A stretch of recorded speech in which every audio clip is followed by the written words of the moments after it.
Hello, everybody. Again, mi nombre es Cesar Romero, and I want to welcome Braynell Estrada Britton today. I have known him for a couple of years through some previous teammates of mine through when I was at Thrivent. He currently serves as in-house counsel for Best Buy. And that happens to be one of my first jobs in the US. I remember being 16, working at Best Buy Northtown store number 11. It was like my dream job because I actually started at Dairy Queen, but I always wanted to get to Best Buy. So I have a fun memories of Best Buy. But a little bit about Braynell. He studied law school here in St. Thomas. Not only that, but he also studied it back home in Nicaragua. He had passed the licensing exam here in Minnesota to become an attorney, and he has been in the States since 2013. I just really like all of that you've accomplished in a short period of time, and I wanted to again take a minute to just pick your brain, if that's okay. So Yeah, sure. thank you for taking the time. And so I guess I'll start. And the first thing that people always ask me, and I always curious to know about other people is like, what brought you to Minnesota? Like, how did you decide you wanted to go to St. Thomas? Why Minnesota? Were there a lot of options? And how was the experience getting here? Sure. No, well, first, thank you for inviting me. I really appreciate the invitation and to talk a little bit about me. And I did also, I did also watch your last video, the one that you shared with me, and it was very interesting. It was a really good conversation with your friend, so that was really good. So as for your question, um, kind of like life brought me to Minnesota. Yeah. So as you mentioned, I graduated from law school in Nicaragua. So in 2013, I graduated from law school in Nicaragua, and around that time, I also got my U.S. residency card. So because of immigratory laws and requirements, once you are a U.S. resident, you have to be in the U.S. so you don't lose that. Uh, like that right Yep. and that benefit of being a U.S. Resident. So in 2013, I moved here, kind of like not knowing how to become an attorney, how to keep going with my goals and my dreams of being an attorney, working for a company, and do all the things that currently I'm doing and I'm working to do in the future. So I came here, I didn't know what to do, I didn't know how to be an attorney, an attorney here in the U.S. because I was a foreigner, I was an immigrant, and Yep. I didn't know much about the school system. So, so a few months later, one of my law professors from Nicaragua, one of his friends, knows a law professor from St. Thomas Law School, and they had this LLM, this mastering law for foreign attorneys, and he told me about this, and that's how I connected with St. Thomas, and St. Thomas was giving me the a good scholarship instead of other law schools that are more recognized nationally. But St. Thomas was kind of like investing in getting in starting this master program for foreign attorneys and giving good scholarships, and also did a little bit of research about Minnesota. It seems like a very different state than the East Coast, which I usually that's where I have always been since I was a kid, like visiting for vacation and all that. So basically, was that kind of like a networking kind of thing? Like my law professor knew someone, and that person knows a law professor from St. Thomas, and that's how I know about St. Thomas. And also, St. Thomas gave me a good proposal for scholarship and to be part of their program. So Gotcha. That's a that's basically what influenced a lot, like the scholarships and having the ability to actually keep going and keep pursuing my dream of being an attorney. awesome, awesome. And I like that you say the word networking, and I'll get back to that later. But I feel like you're also very well connected in the short time that you've been here. But okay, so you get to St. Thomas, you take the classes, Yes. you get prepared, you pass the bar. Can you tell me a little bit of what happens next? What challenges you faced? You want to go into um, corporate law, or did you want to be just a private attorney at first? What did that look like for you? Yeah. So the challenge after passing the bar was to find a job. um, I usually when you are in law school, and probably you already know about it, but usually when you are in law school and you do great and you do summer internships and all that, there is a good amount of law students that they already have their job. They already have a job that is waiting for them for the bar. That wasn't my case because my law school track was different. Again, I started first as a as a master program, and then I transferred for 2 more years to do the JD, which that's the regular and more like the normal degree that everybody here in the U.S. gets. So I kind of didn't. I only had 2 years of JD and some sort of experience because of the master. So I didn't have the opportunities for getting more experience, like at internships or being part of moot courts and all that. That helps you a lot to get the job. So for me, it was a little bit hard in the sense of showing companies or law firms here in Minnesota that I capable to do the work that I'm that that I will be as good as any other person, any other law student that is graduating from law school. So it took me like around maybe 6 months to get a job. Like, usually the path that law student takes are either you go and become a law clerk for a judge, or you go and work for a law firm, and then from the law firm you move to in-house. You move to work for a company. I wanted to follow the track of first a law firm and then the company, but I wasn't lucky enough to get jobs in law firms here in Minnesota.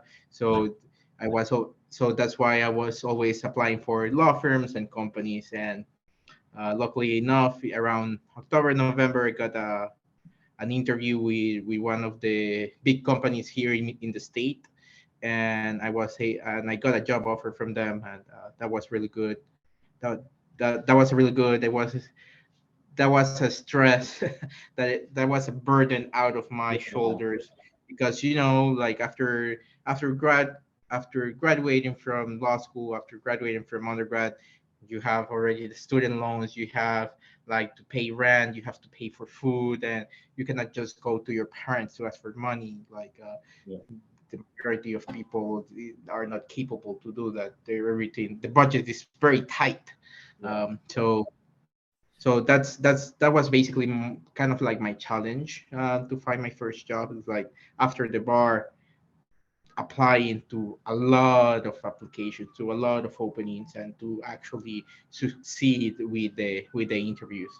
Okay, so you not only had to do law school in two different countries in two different languages, but then you get here, you pass the bar, and you're having some challenges finding jobs, like where Yep. other people are graduating with lines with jobs already waiting for them. You had to learn Yep. to budget, apply, interview, and all of those things kind of Mhm. go right.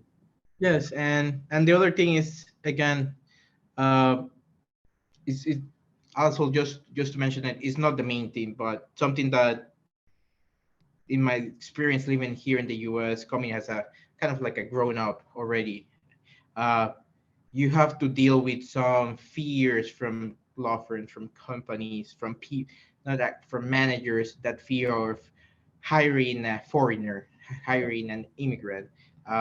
In my case, I was lucky enough to get to already have to be a U.S. resident, which that's so easy for companies. Companies do not have to worry about, oh, we have to be a sponsor for this person for a work visa, because they didn't have to deal with that, but they had to deal about, uh, well, is this person coming from another country, from a Spanish speaking Yeah. country?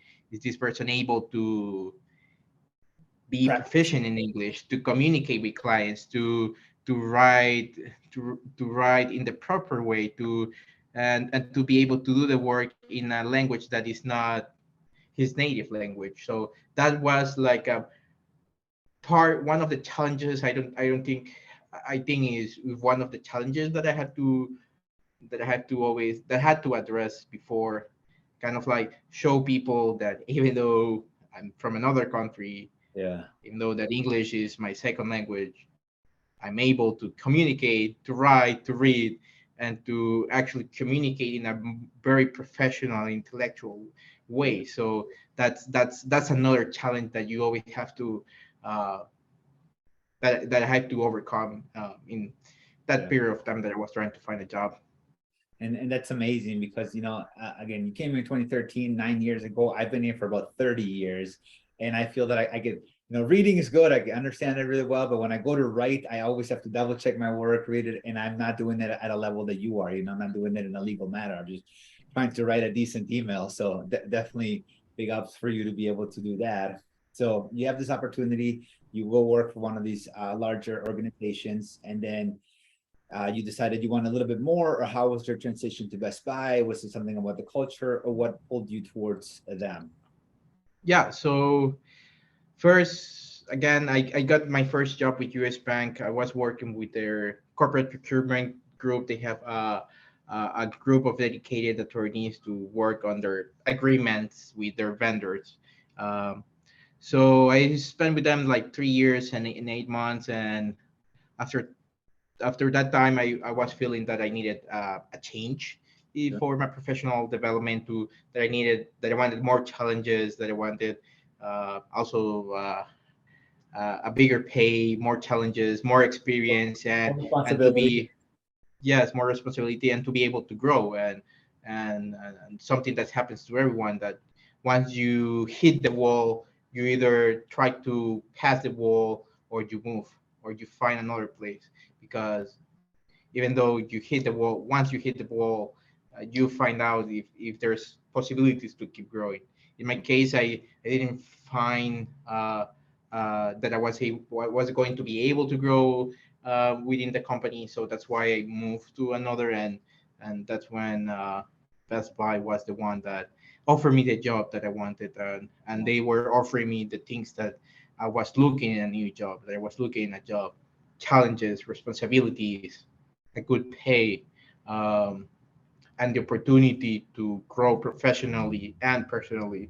Because that's one of the things that probably we will talk a little bit more later, is about how a company, how my employer can also, is not can also, is open to support me, not only in my professional development, but in my human and individual development, like volunteering, helping my community, to be able to connect my community with companies and get that support. So Best Buy is Best Buy offer, besides the professional ones, they were they are also providing me the things that me as a person I want in an employer.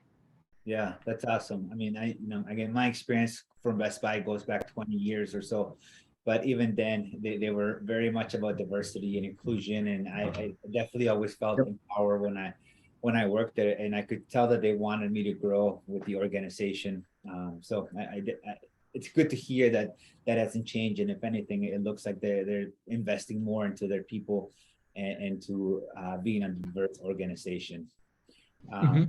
and going back, Yes, I agree. yeah, It's a great company. yeah, and going to what you said from the volunteer and networking place. One of the things that I had really enjoyed learning about you back was that as soon as you got here back in 2013 when you were in New Jersey, it looks like you were volunteering with a Young Scholar Institute organization. You volunteer with the Immigration Law Center of Minnesota. um, you are the president-elect of the Minnesota Hispanic Bar Association, which means that next year you'll take over as the president. So on top of this new job that you say that you take on more responsibility, there's a little bit maybe more pressure, a little bit more is expected out of you. You continue to volunteer, you continue to network, you continue to pour into the community that you want to do that. You just tell me a little bit. Is the whole networking part that's really important to you? You just want to be part of a larger community and make a change?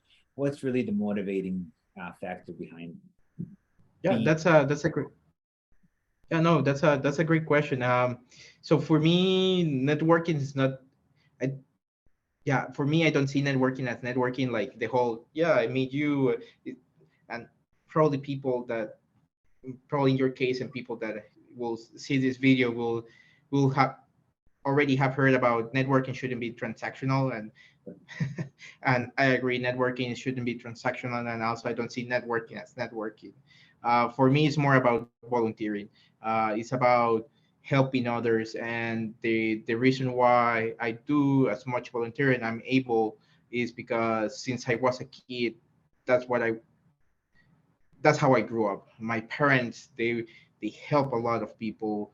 Where when we were living in Nicaragua, they were always having their doors open to help family members, acquaintances, friends, and not only that, but also where I used to go to my school in Nicaragua.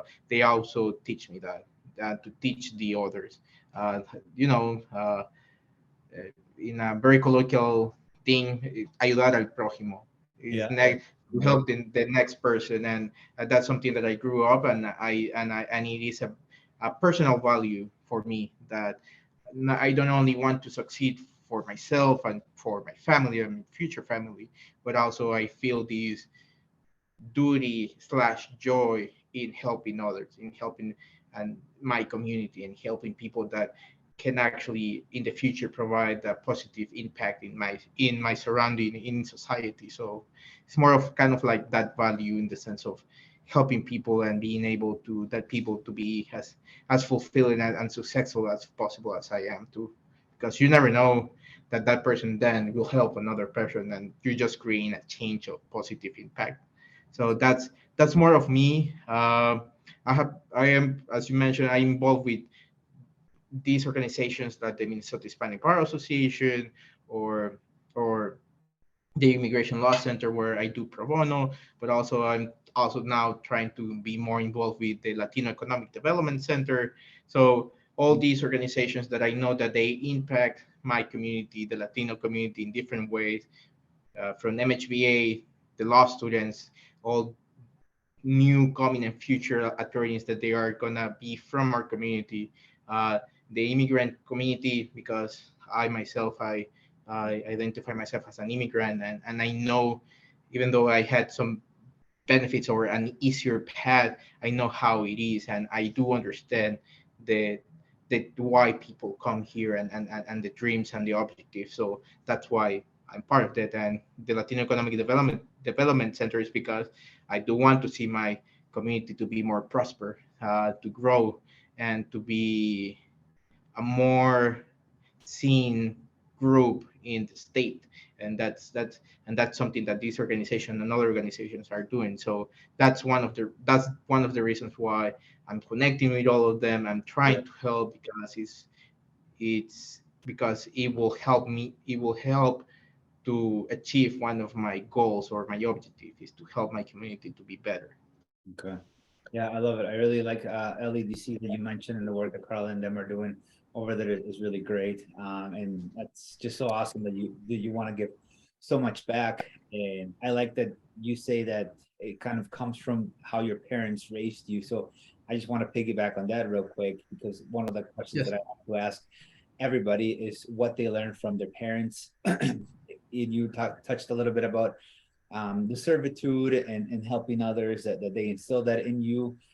But was there any type of money, like what's the money story for them? Was there any like Oh, advice they gave you? Did they always encourage you to save? Like what yeah.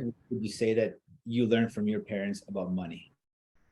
I learned everything about money from them, and the thing is that, uh, well, before coming to the U.S., my professionally my parents are economists. They were economists in Nicaragua. They went to college over there and did that. Here in the U.S., they do different things.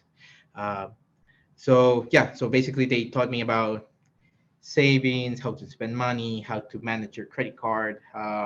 They didn't taught they didn't teach me much about investments or stocks or stuff like that, because they didn't have much experience about it. But they were able to at least give me a good sense of what it is.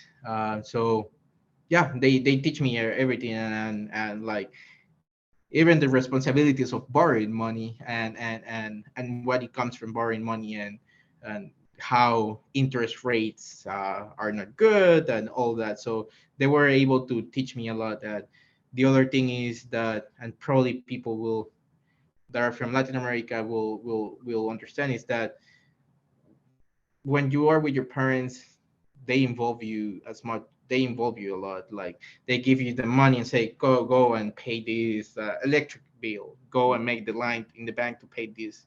So since I was a kid, they were kind of like putting me in, not in charge, but making running errands and doing and being aware of like how was the family economy and the responsibilities and the obligations to pay debts and all that. So they were able to teach me a lot. Good, good. And were the rules of money different once you got here versus Nicaragua? Like, so they taught you all of these things. Did they come here before you did and then pass along more information? Or when you came here, did you have to figure out, okay, this is a little bit how the US works versus Nicaragua, or was it pretty similar? No, yeah, no, my parents migrated to the U.S. When I was still in. My dad migrated when I was a kid, when I was in high Yeah. school. My mom migrated to the U.S. when I was already in law school in Nicaragua. So, um, and the rules are not that different. Like, and even the culture, I think that's more globalized and in like in the whole continent, in the whole continent. So, like, yeah, I didn't have to learn much about like this is a credit, how it's like these are the credit cards here in the US or the debit cards. What probably I have learned, or one of the differences, is how kind of a little bit easier how is to open a checking account or a debit account here, like sorry, a savings account here in the US, and also a little bit how it's a little bit easier to open a credit card here in the US, and Probably. than in Nicaragua. In Nicaragua, they ask you for referrals, they ask you for this, they ask you for that, they ask you for a lot of things. But here in the US, it's not that. It's more flex. It's more open. So those were like the differences. But regarding like the sense of the idea of a credit card or a loan or stuff like that, there is not much of a difference. Um, the only thing that probably they weren't able to teach me and that I have to teach myself was about student loans Okay. and how do those works and um, how do they work, and to Yeah. actually know that there are student loans, because again in Nicaragua it's more of like you either to go to a private school and the private school will give you scholarships, or you pay, or you just go to public school, to public universities and college, and those are paid by the government. You don't have to pay anything. So, so find coming here and finding out like even if to go to public school, to public universities or colleges, you still have to have a student loans probably. Yeah. That was different. Yeah. And you know what? As you may or may not know, right? There's a lot of people struggling with that and learning more about it. And that's something that maybe the US in general could do a little bit better with educating their borrowers around that. But I'm not going to take too much more of your time, but I want to ask you one last question, right? So with all the Sure. challenges coming here, you know, becoming more proficient at English and having to apply for all these jobs and having, taken you 6 months to gain employment and all that, what advice would you give to somebody who's considering, following law school? Maybe, they're in transition or they're not sure where they're going, but I guess what advice would you give others that maybe not necessarily that are just immigrating, but that are considering a career in law? That's a good question. First of all, I'll say do not give up. That's my first. I will give a couple of advice. First, do not give up. Do not think that when people tells you you cannot do it or it's not possible, don't take it granted. Until you say that it's not possible, it's not possible. You shouldn't just follow or accept people's comments. And I say it as a very personal comment, because uh, when I came here into the US and I was trying to find how to become an attorney, I went to a community college in New Jersey to figure it out things, and a lot of people were saying like, no, your degree doesn't matter here. Even your high school from Nicaragua doesn't matter here. You should make your GED, then community college, and then you go to undergrad, and then la la la, and like you. basically I was always being told in the first months like that No. didn't have zero value at all, Yeah. like intellectually, and all the hard or the whole hard work that I had to do in Nicaragua didn't mean anything here, which that wasn't true. If that wasn't true, I wouldn't be here right now. Right. So that's my first advice. Do not accept or take for do not accept people's comments when they tell you you cannot do it, because the only person that can say that is yourself. You just need to move forward and keep researching, getting more information, or keep working and until you make it. Second advice, I'll say reach out to attorneys, or and more especially bar associations. So um, you can reach, if you're in Minnesota, or if you're not in Minnesota but you're still in the US or something like that, you can reach out bar associations like the National Hispanic Bar Association, or the Minnesota Hispanic Bar Association, or the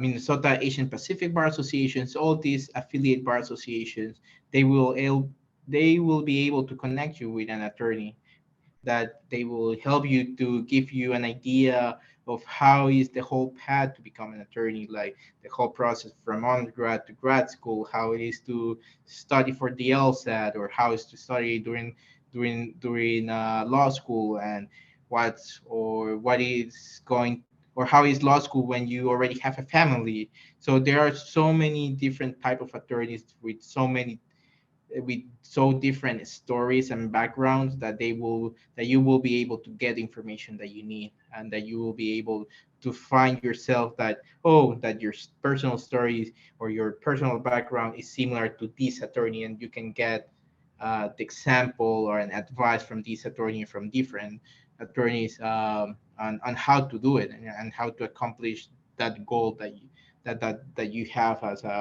as a person that wants to be an attorney and wants to go to law school.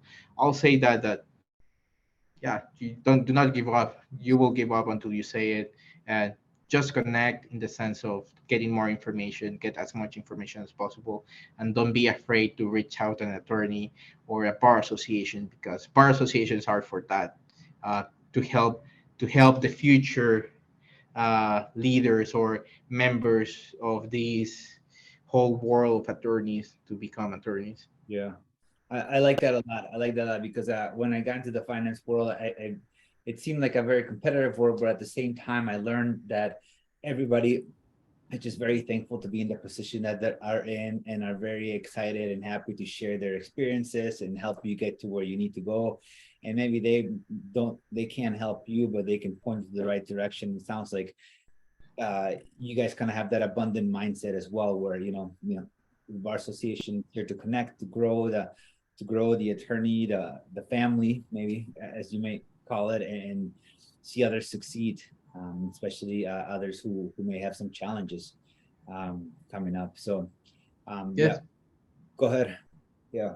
No, and I think those are the most essential ones. And I think that last one is to be open to expose yourself, to meet people.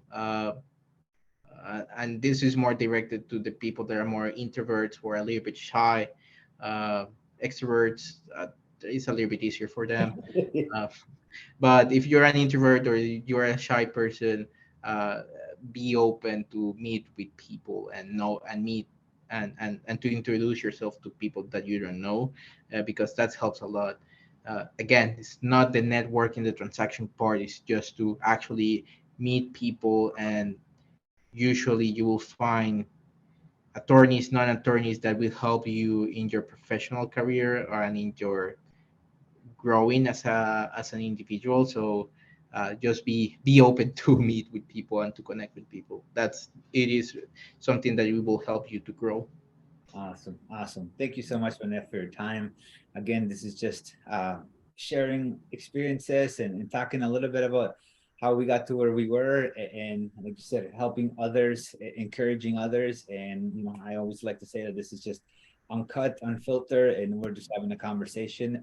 But anybody, please sounds like they can reach out to you. They can reach out to the Minnesota Hispanic Bar Association and get some guidance if they're looking to follow a career in law. So thanks again, Braynell, and I hope that you have a wonderful rest of your day and enjoy the weekend.